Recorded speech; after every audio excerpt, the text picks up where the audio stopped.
Қалайсыңдар достар, сіздермен бірге мен Free Fire. Бүгін достар, сіздерге қалай аптечка беру керек екенін үйрететін боламын. Видеоны соңына дейін қараймыз. Ендеше кеттік. Ең бірінші және ең бастысы кнопка огня. Кнопка огня бұл самый важный нәрсе. Samsung телефонда кнопка огня 50-55. Ал Xiaomi'де 60-65-75. Ал Apple компаниясында iPhone телефондарында ол 86-81.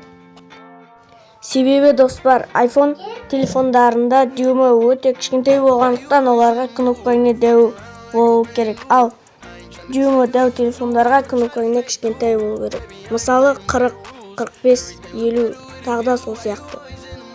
Келесі бізде DPI. DPI Samsung телефонда 450-500, iPhone телефонда 120, ал Xiaomi компаниясында 450-500, 600.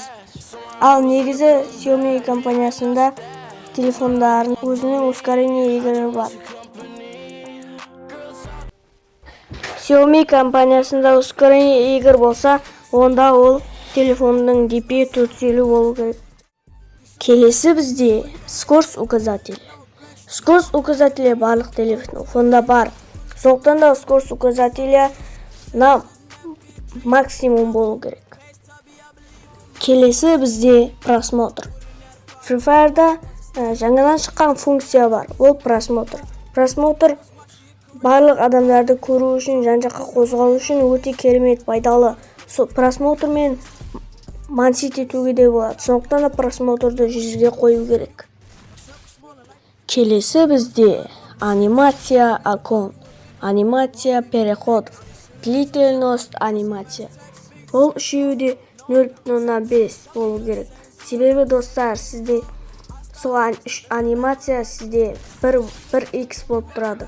Ал сіз ол 1x болған кезде сіздің телефоныңыздың қозғалу процесі де жай болады. Ал сіз 0.5 немесе 5 анимация қоятын болсаңыз, сіздің телефоныңыз мансабат етуге де өте қолайлы және де тез жұмыс атқарасыз.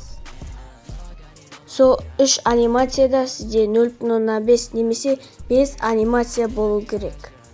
Сіздерге менің видеом ұнаса, лайк басып, комментарий қалдырып, өздеріңнің сүйікті комментарийіңізді қалдырып, және де подписаться кнопкасын ұмытпаңыздар достар. Себебі мен сіздер үшін өте көп еңбек еттім.